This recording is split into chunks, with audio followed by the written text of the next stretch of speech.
नमस्कार, जय सिया राम, जय नीम करोली बाबा।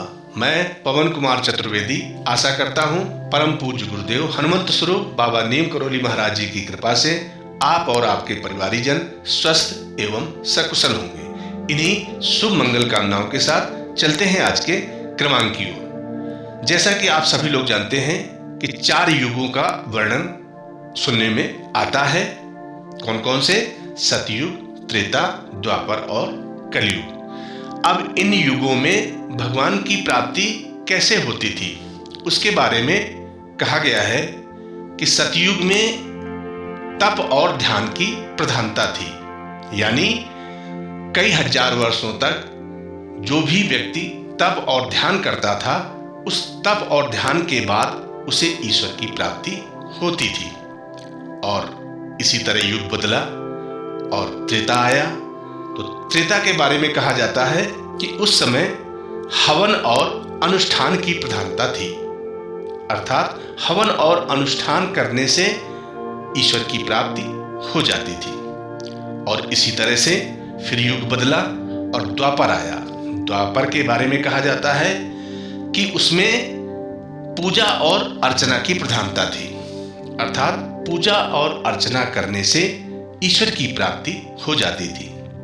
लेकिन कलयुग की अगर बात करें तो कलयुग में केवल नाम की प्रधानता है, अर्थात प्रभु का नाम लेने से ही ईश्वर की प्राप्ति हो जाती है। आपके सारे बिगड़े काम बन जाते हैं, ऐसा कहा जाता है। और ऐसा इसलिए कहा जाता है, स्वयं गोस्वामी तुलसीदास जी ने भी कहा है, कलयुग केवल नाम आधारा, सुमिर सुमिर नर उतर ही पारा। अर्थात कलयुग में नाम ही एक ऐसा आधार है, प्रभु का नाम ही एक ऐसा आधार है जिसको लेकर आप इस भव सागर से पार हो सकते हैं और मोक्ष को प्राप्त कर सकते हैं। बाबा नीम करोली महाराज जी ने भी यही बात कही है कि आप श्री राम राम राम नाम का जप करिए, सुंदरकांड का पाठ करिए, श्री हनुमान चालीसा का पाठ करिए।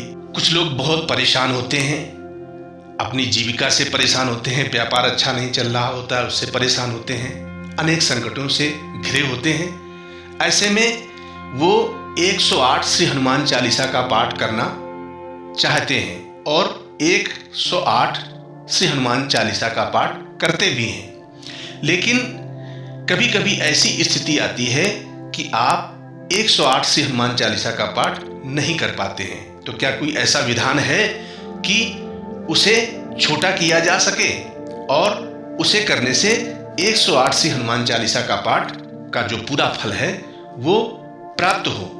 तो इसके लिए एक विधान है। जैसा कि आप सब लोग जानते हैं कि एक बार की बात है कि भगवान भोलेनाथ भोजन प्राप्ति के लिए माता पार्वती के पास जाते हैं। तो उस समय माता पार्वती पूजा कर रही होती हैं। पूजा करने के बाद जब माता पार्वती आती हैं तो भगवान भोलेनाथ पूछते हैं, आप क्या कर रही थी? तो माता पार्वती बताती हैं, हम विष्णु सहस्त्र नाम का पाठ कर रही थी।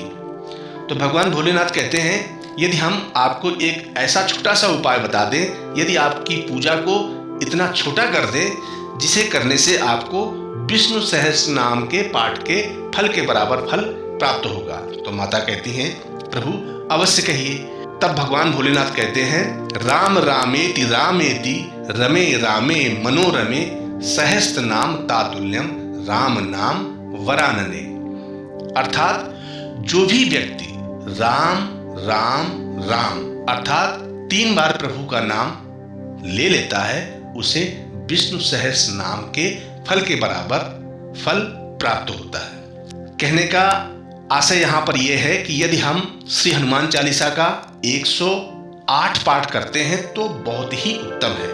लेकिन यदि किसी कारणवश हमारा श्री हनुमान चालीसा का 108 पाठ नहीं हो पाता है, तब की स्थिति में आप एक रुद्राक्ष की माला ले लें और रुद्राक्ष की माला से हर मनके के साथ श्री हनुमान चालीसा की ही एक चौपाई बोलते जाएं, उस चौपाई का जप करते जाएं, आपको 108 हनुमान चालीसा का फल प्राप्त होगा।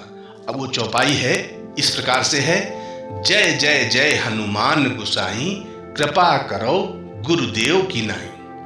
अर्थात आप इस चौपाई का प्रत्येक मनके के साथ जाप करते जाइए तो आपको श्री हनुमान चालीसा के 108 पाठ के फल के बराबर फल प्राप्त होगा। नमस्कार, जय सिया राम, जय नीम करोली बाबा। सर्वे भवन्तु सुखिनः, सर्वे सन्तु निरामया।